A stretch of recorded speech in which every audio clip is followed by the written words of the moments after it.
So dear students, आज के lecture में हम डिस्कस करने जा रहे हैं बेसिक नेचर ऑफ एमाइनस। हमने इसका कल इंट्रोडक्टिव पार्ट पढ़ा था, उसमें हमने डिस्कस किया था जो एलिफेटिक एमाइनस होते हैं वो मोर बेसिक होते हैं than ammonia and aromatic amines are less basic than ammonia. कहीं से हम स्टार्ट करेंगे आज का लेक्चर। तो पहला पॉइंट मैंने कहा था एलिफेटिक एमाइनस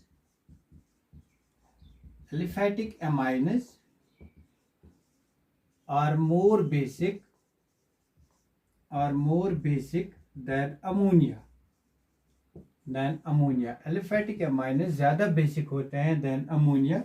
और दूसरा पॉइंट मैंने कहा था aromatic amines, for example aniline, this is aniline, it is less basic than ammonia. Ammonia is more basic than aniline.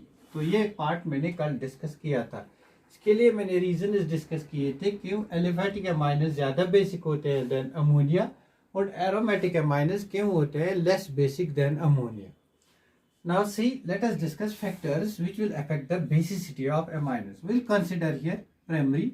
We know one thing now, ammonia is less basic than aliphatic amines. Now we'll take aliphatic amines. We'll take primary aliphatic amine, for example CH3NH2. We'll take secondary aliphatic amine, for example CH3 and HCH3. We'll take tertiary aliphatic amine CH3 and we have CH3 over here, we have CH3 over here, and we have lone pair of electrons over here. Now we have to discuss which among three will be more basic. They are more basic than ammonia. One thing we know, they are more basic than ammonia. This we are discussing. Now we have to discuss which one among these will be more basic. Actually, what are the factors that will govern their basic nature? कौन से ऐसे factors हैं जो हमें explain करेंगे which among these will be more basic? This is our primary amine. And this is secondary amine, this is tertiary amine. We have to discuss which among these will be more basic and what are the factors that will affect their basic nature. Now see, we have number of factors. Let us study them. First, the basic nature in gas phase. पहले हम discuss करते हैं इनका basic nature in gas phase. In gas phase means when we have not aqueous solvent. In gas phase when there is no protic solvent, when there is no aqueous solvent.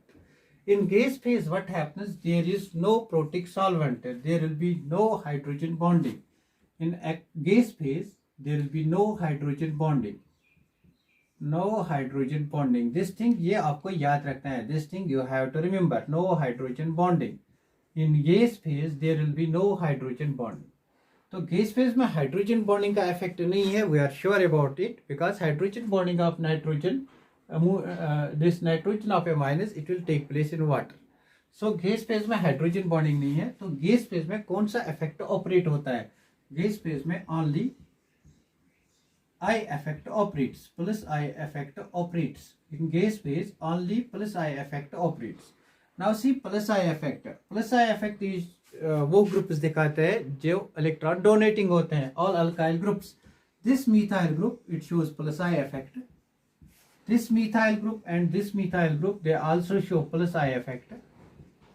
This methyl group and this methyl group, they also show plus I effect. plus I effect से मेरा मतलब क्या है? plus I effect वो groups होते हैं जो electrons देते हैं. यहाँ पे मिथाइल ग्रुप इलेक्ट्रॉन्स देगा. मिथाइल ग्रुप अगर इलेक्ट्रॉन्स देगा तो यहाँ पे इलेक्ट्रॉन डेंसिटी इंक्रीज होगी. यहाँ पे दो मिथाइल ग्रुप्स इलेक्ट्रॉन देते हैं तो यहाँ पे इलेक्ट्रॉन डेंसिटी ज्यादा इंक्रीज होगी कंपेयर टू दिस. यहाँ पे तीन मिथाइल ग्रुप्स इलेक्ट्रॉन डोनेट करते हैं तो यहाँ पे electron density on this nitrogen ज्यादा होगी कंपेयर टू दिस. आपको पता है बेस वो स्पीशी होती है जो अपने इलेक्ट्रॉन्स इजीली डोनेट करता है. बेस वो स्पीशी होती है जो अपने इलेक्ट्रॉन्स इजीली डोनेट करता है. ना कौन स्पीशी अपने इलेक्ट्रॉन्स इजीली डोनेट कर सकेगा? जिसके पास इलेक्ट्रॉन डेंसिटी ज्यादा है. ना हम चेक करेंगे इनमें से कौन से नाइट्रोजन पे इलेक्ट्रॉन डेंसिटी ज्यादा है. ये डिपेंड करेगा सराउंडिंग में कैसे ग्रुप है. यहाँ पे इलेक्ट्रॉन डोनेटिंग, तो बेसिकली मिथाइल ग्रुप से यहाँ पे इलेक्ट्रॉन डेंसिटी इंक्रीज होगी. लेकिन यहाँ पे दो मिथाइल ग्रुप है उसकी वजह से ज्यादा इंक्रीज होगी इलेक्ट्रॉन डेंसिटी. यहाँ पे तीन मिथाइल ग्रुप है और ज्यादा इलेक्ट्रॉन डेंसिटी इंक्रीज होगी. अगर यहाँ पे इलेक्ट्रॉन डेंसिटी इंक्रीज होगी तो ये कंपाउंड इजीली इस इलेक्ट्रॉन पेयर को डोनेट करेगा compare to this and this. तो यहाँ पे क्या कंक्लूजन मिलता है, in gas phase the order depends upon plus I effect, hence the order of basicity of primary, secondary and tertiary amines in gas phases. Tertiary amines are more basic than secondary amines, which are more basic than primary amines. This order is only in gas phase. This is gas phase order. When you take amines in gas phase, order in gas phase, this thing you have to remember. This is gas phase order. But what happens if we take aqueous solutions? अगर हम यहाँ पे aqueous solution देते हैं तो क्या होता है? Number second effect is, this was plus I effect, electron donating effect. Number second effect is hydrogen bonding. Hydrogen bonding means solvation में hydrogen bonding means अगर हमारा solvent water होगा तब क्या होगा, अगर आप इन amines को water में लेंगे तब क्या होगा. Let us discuss effect of basicity when these amines are taken in water. We have primary amine, for example we have R, N, H and H. This is our primary amine. We have secondary amine. This is R, N. We have hydrogen over here and we have R over here. This is secondary amine. And we have tertiary amine R, N, R and R. Now see, when we take them in water, when our solvent is water, what happens? We treat them with water. Water means O, H and H. Now see what happens, hydrogen bonding will take place between hydrogen of this and oxygen of water molecule. Similarly, hydrogen bonding can take place over here. Hydrogen bonding will take place over here. Basically यहाँ पे कितने hydrogen bonds बनेंगे? 2 hydrogen bonds. अगर यहाँ पे check करेंगे यहाँ पे कितने hydrogen bonds formation की possible है, hydrogen bonds, यहाँ पे hydrogen bond यहाँ से बनेगा. अगर यहाँ पे देखेंगे यहाँ पे कोई हाइड्रोजन अवेलेबल नहीं है. नाउ सी एक और पॉइंट, यहाँ पे लोन पेयर ऑफ इलेक्ट्रॉन है. ये lone pair of electron interact करेगा with hydrogen atom of water. It will interact with hydrogen atom of water. This lone pair of electron will interact with hydrogen atom of water and this lone pair of electron will interact with hydrogen atom of water.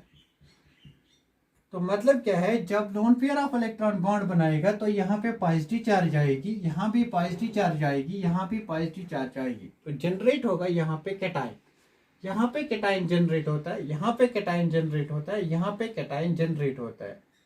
ना अब हम देखेंगे कौन से ऐसे तीन में से कौन सा एमाइन वो है जहाँ पे hydrogen bonding solvation, this is known as solvation. अगर कोई और सॉल्वेंट होगा तब हम इसको सॉल्वेशन कहते हैं. यहाँ पे हम एक्वेशन करते हैं, वाटर ऐड करते हैं. तो सॉल्वेशन की वजह से होता क्या है, सॉल्वेशन की वजह से क्या होता है, जो नाइट्रोजन पे लोन पेयर ऑफ इलेक्ट्रॉन था उसने क्या बनाया, कैटाइन. कैटाइन कैसे बनाया, उसने एक्सेप्ट किया प्रोटॉन को. तो हमने कहा था बेसिसिटी, बेसिक नेचर वो होता है, बेसिक स्पीशी वो होती है जो एक्सेप्ट करती है प्रोटॉन. मीन्स अगर हमारे पास अमोनिया है, अमोनिया को हम तब बेटर बेस कहते थे. अगर ये प्रोटॉन एक्सेप्ट करके अमोनियम आयन बनाता और अमोनियम आयन की स्टेबिलिटी को चेक करते, अगर ये आयन ज्यादा स्टेबल होता, stability of this ion, stability of this ion, अगर ये आयन ज्यादा स्टेबल होता तो according to Le Chatelier's principle forward reaction will take place more easily. तो फॉरवर्ड रिएक्शन होने के लिए हमें क्या जरूरत है, this stability of this ammonium ion.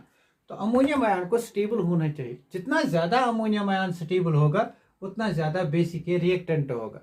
ना स्टेबिलिटी ऑफ अमोनियम आयन किस पे डिपेंड करेगी, it will depend upon solvation. जहां ज्यादा सॉल्वेशन होगी वहां पे ज्यादा स्टेबिलिटी ऑफ अमोनियम आयन होगी. ना सॉल्वेशन किस पे डिपेंड करेगी, हाइड्रोजन बॉन्डिंग पे. Solvation will depend upon hydrogen bonding. जहां पे ज्यादा हाइड्रोजन बॉन्ड्स होंगे वहां पे ज्यादा सॉल्वेशन होगी, वहां पे इस कैटाइन की स्टेबिलिटी ज्यादा होगी, वहां पे अमोनिया ज्यादा इजीली इस इलेक्ट्रॉन को डोनेट करेगा और कैटाइन बनेगा. मीन्स जहां पे ज्यादा हाइड्रोजन बॉन्डिंग होगी वहां पे ज्यादा सॉल्वेशन होगी, वहां पे ज्यादा स्टेबिलिटी अमोनियम आयन की होगी, वहां पे बेसिक कैरेक्टर ज्यादा होगा. ना हम कैसे डिटरमाइन करेंगे सॉल्वेशन, हाइड्रोजन बॉन्ड्स चेक करके. तो प्राइमरी अमाइन में कितने हाइड्रोजन बॉन्ड्स बनते हैं, 3. सेकेंडरी अमाइन में कितने, 2. और टर्शियरी अमाइन में 1. तो यहाँ पे सॉल्वेशन ज्यादा है, प्राइमरी अमाइन में सॉल्वेशन ज्यादा है। ना अगर हम सॉल्वेशन ऑर्डर डिस्कस करेंगे तो प्राइमरी अमाइन में और स्टेबिलिटी ऑफ कैटायन फॉर्मेट, तो प्राइमरी अमाइन में सॉल्वेशन ज्यादा है compare to secondary amine, compare to tertiary amine. तो प्राइमरी अमोनियम आयन जो बनता है वो ज्यादा स्टेबल है देन सेकेंडरी देन टर्शियरी। जितना ज्यादा स्टेबल अमोनियम आयन बनेगा उतना ज्यादा बेसिक कैरेक्टर है। तो this is order of stability of ammonium ions, order of stability of ammonium ions NH4+ ion. तो ये आयन्स कैसे स्टेबल होते हैं ये डिपेंड करता है किस पे, सॉल्वोलिसिस पे, सॉल्वेशन पे। ये सॉल्वेशन किस पे डिपेंड करती है, हाइड्रोजन बॉन्डिंग पे। ये हाइड्रोजन बॉन्डिंग किस पे डिपेंड करती है, कितने हाइड्रोजन यहाँ अवेलेबल है, हाइड्रोजन बॉन्डिंग पे। तो प्राइमरी अमाइन में ज्यादा हाइड्रोजन अवेलेबल है, therefore hydrogen bonding will be more, solvation will be more, therefore stability of cation format will be more, therefore basic character ज्यादा होगा। तो यहाँ पे बेसिक कैरेक्टर का ऑर्डर क्या बनेगा, according to when we discuss hydrogen bonding solvation effect, तो order primary amines ज्यादा बेसिक होते हैं than secondary amines than tertiary amines. This is in water और in solvent. And in gas phase हमने क्या देखा था, गैस फेज पे हमने देखा था टर्शियरी अमाइनस ज्यादा बेसिक होते हैं देन सेकेंडरी देन प्राइमरी। अगर हमें ओवरऑल ऑर्डर डिटरमाइन करना है तो हम क्या करेंगे, सी जहां पे भी कंपेटिशन होता है where we can not describe theoretically what will happen, वहां पे हम एक्सपेरिमेंटल डाटा का इस्तेमाल करते हैं। तो हमें यहाँ पे एक्सपेरिमेंट्स पे रिले करना है, we have to rely on experiments because we cannot tell theoretically what will be the total overall order of stability of these amines, because in one phase we have this order and in other phase the order gets reversed.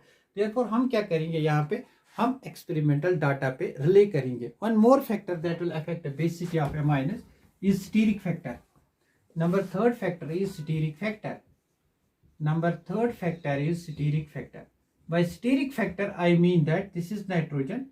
To this nitrogen we have attached our CH3 ये हमारा tertiary amine है, and we have secondary amine, और हमारे पास में क्या है, primary amine. Like this we have primary amine, this is our primary amine. तो यहाँ पे अगर स्टीरिक फैक्टर देखेंगे, ammonia base, this amine it is a base because it donates electron pair. But यहाँ क्या होता है, ये जो मिथाइल ग्रुप है ये बल्की ग्रुप यहाँ से है, ये बल्की ग्रुप यहाँ से है, because of bulkiness of this, because of steric hindrance of these large groups. यहाँ पे जो लार्ज ग्रुप्स है ये स्टीरिक हिंड्रेंस प्रोवाइड करते हैं इस लोन पेयर ऑफ इलेक्ट्रॉन्स को, इसलिए loan pair of electron easily available नहीं है, it is not easily available, ये इजीली अवेलेबल नहीं है। अगर ये इजीली अवेलेबल नहीं है तो इसका बेसिक नेचर कम होता है। तो हम क्या कहेंगे, जितना स्टीरिक इफेक्ट ज्यादा होगा उतना बेसिक नेचर कम होता है। अगर यहीं पे हम लेंगे किनको, लार्ज अमाइन्स को लेंगे, फॉर एग्जांपल इथाइल ग्रुप को लेंगे, इसके बदले C2H5 N, C2H5 and C2H5। तो C2H5 ग्रुप ज्यादा बल्की ग्रुप है कंपेयर टू मिथाइल ग्रुप, यहाँ पे स्टीरिक फैक्टर ज्यादा होगा। तो बिकॉज ऑफ स्टीरिक फैक्टर ये जो टर्शियरी अमाइन है ये लेस बेसिक बनता है कंपेयर टू प्राइमरी अमाइन, ये नलिफाई करता है प्लस आई इफेक्ट को। सो हमें क्या करना है, अब हम कैसे कहेंगे with certainty which one will be more basic, therefore we have to rely on experiments. ना एक्सपेरिमेंटल डाटा से हमें दो चीजों का ऑर्डर दिया हुआ टेक्स्ट बुक में, वो आपको याद रखना है, methyl amines and ethyl amines. ना वी हैव टू रिले, यहाँ तक हमने देखा जो बेसिक नेचर ऑफ अमाइन्स है वो तीन चीजों पे डिपेंड करता है। In gas phase there is no question does not arise which will be more basic, because tertiary will be more basic than secondary than primary. But in water phase, in liquid phase, what happens, hydrogen bonding takes place, order gets reversed, and also steric effect also takes place both in gas phase as well as water phase. Therefore हमें क्या करना है, हमें relay करना है experimental basis पे। by experiments what will be the correct order. So correct order में यहाँ पे लिखूंगा,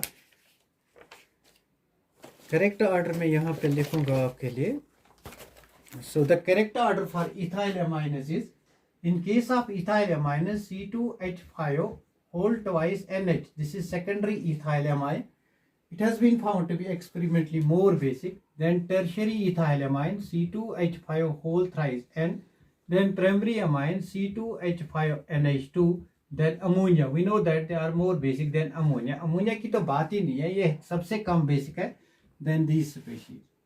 This is for ethylamines, and for methylamines the order is first we have for methylamines first we have secondary methylamine, then we have primary methylamine CH3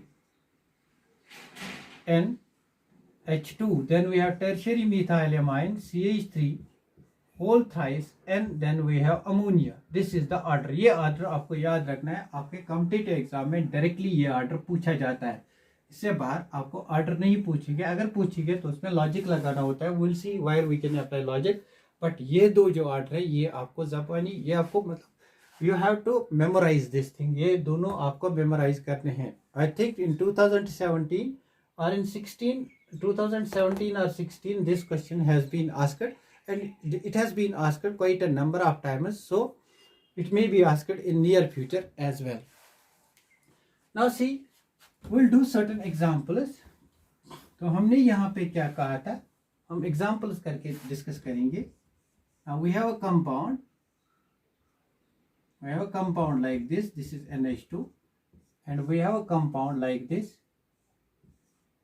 is NH2, and we have ammonia. You have to arrange them in basic order, increasing basic order. Now see, यहाँ पे कौन ज़्यादा basic है, तो पहली बात हमें पता है aliphatic amines are more basic than aromatic amines. Aliphatic amines are more basic than ammonia. तो पहले यहाँ पे देखेंगे aliphatic amine कौन है. ये वाला aromatic amine है because it is attached to benzene ring, और ये वाला एलिफेटिक एमाइन है क्योंकि यहाँ पे कोई कंजुगेशन नहीं है, क्योंकि यहाँ पे कोई एरोमेटिक रिंग नहीं है. And this is ammonia. Now see, aliphatic amine, this is aliphatic. First आपको ऐसे ही चेक करना है, this is aliphatic and this is ammonia. Aliphatic is more basic than ammonia, therefore A is more basic than C. And we know that, ये भी हमने discuss किया, ammonia ज्यादा बेसिक होता है than aromatic amine. C will be more basic than A. I think you got it. Now see, let us take one more example. You have to remember aliphatic amines are more basic than those of aromatic amines and ammonia. Aliphatic amines are more basic than those of aromatic amines and ammonia. Now see, let us take one more question, very important. This thing I will mark very important. यहाँ पे मैं discuss करूँगा इस compound को. We have CH3 over here and we have NH2 over here and we have CH3 over here. आपको याद होगा, आपके दिमाग में आया होगा जब मैंने पढ़ाया था ऑर्थो इफेक्ट. तो ऑर्थो इफेक्ट की वजह से क्या होता है, ये जो ग्रुप होता है NH2 ये प्लेन से बाहर चला जाता है. प्लेन से बाहर होने के लिए इसको मतलब अगर ये प्लेन से बाहर चला गया तो यहाँ पे कंजुगेशन लॉस होती है. अगर कंजुगेशन लॉस हो गई तो क्या होता है हमें पता है, हमने डिस्कस किया. ना सी, ये जो कंपाउंड है इसको मैं डिस्कस करूंगा एक और कंपाउंड से एक दूसरे तरीके से. उस एनालिसिस को मैं कहूँगा steric effect of resonance, steric inhibition of resonance, steric inhibition of resonance. मुझे आपको बताना है क्या ये कंपाउंड ज्यादा बेसिक होगा, आपको बताना है क्या ये कंपाउंड ज्यादा बेसिक होगा या ये वाला कंपाउंड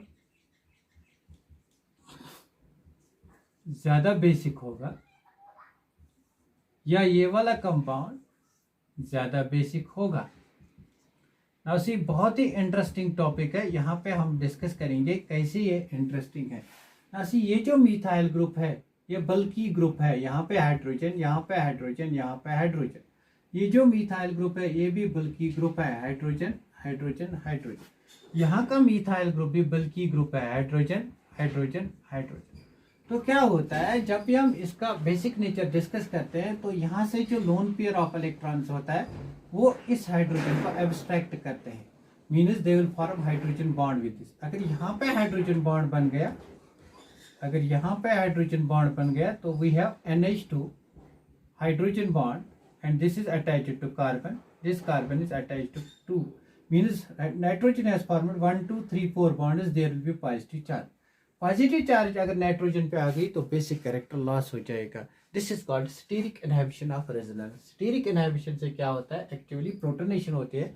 मतलब this is one way of expressing this. यहाँ पे जो होता है प्रोटोनेशन होती है. ऑर्थो ग्रुप पे अगर आपका कोई भी ऐसा ग्रुप लगा है जो अमोनिया NH2 ग्रुप से हाइड्रोजन बॉन्ड बनाएगा तो उससे बेसिक नेचर कम होगा, because the cation will be formed. This cation will not have electrons to come into resonance.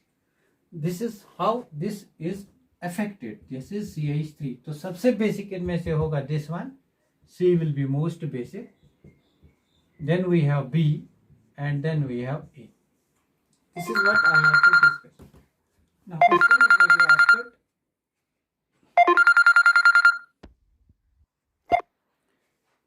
Now question is maybe asked. He will give you 2-3 amines and he will test your knowledge of other effects. For example, we have CH2, NH2, and here it is given NO2, and we have CH2, NH2, here it is given OMe, and we have CH2, NH2, here it is given CF3. तो आपको बताना है out of A, B and C which one will be more basic in nature. तो आपको पता है जो भी चीज़ यहाँ पे इलेक्ट्रॉन डेंसिटी को इंक्रीज करेगा वो बेसिक नेचर को इंक्रीज करेगा. तो NO2 इलेक्ट्रॉन विड्रॉविंग ग्रुप है, ये बेसिक नेचर को डिक्रीज करेगा. CF3 इलेक्ट्रॉन विड्रॉविंग ग्रुप है तो ये बेसिक नेचर को डिक्रीज करेगा. यहाँ पे फॉर एग्जांपल हमारा OMe है. OMe के पास लोन पेयर ऑफ इलेक्ट्रॉन्स है. It shows mesomeric effect. तो यहाँ पे इलेक्ट्रॉन्स देगा, यहाँ पे इलेक्ट्रॉन डेंसिटी इंक्रीज होगी तो B will be more basic. Then out of A and out of C we have to check which one decreases magnitude more. Minus minus I effect किसका ज्यादा है. CF3 का minus I effect greater होता है as compare to NO2, और we can take this NF3. NF3 का greater होता है एज कंपेयर टू NO2. तो इसका बेसिक नेचर सबसे कम होगा compare to A which is less basic compared to C. This is how questions may be asked. Thanks for watching this video. So we have finished over here basic nature of amines. In the next lecture we will study the preparation of amines, and later on we will study diazonium salts. Hardly it will take 2-3, to the most it will take 4 lectures. That will be the finish of end of organic chemistry of functional groups. Thanks for watching.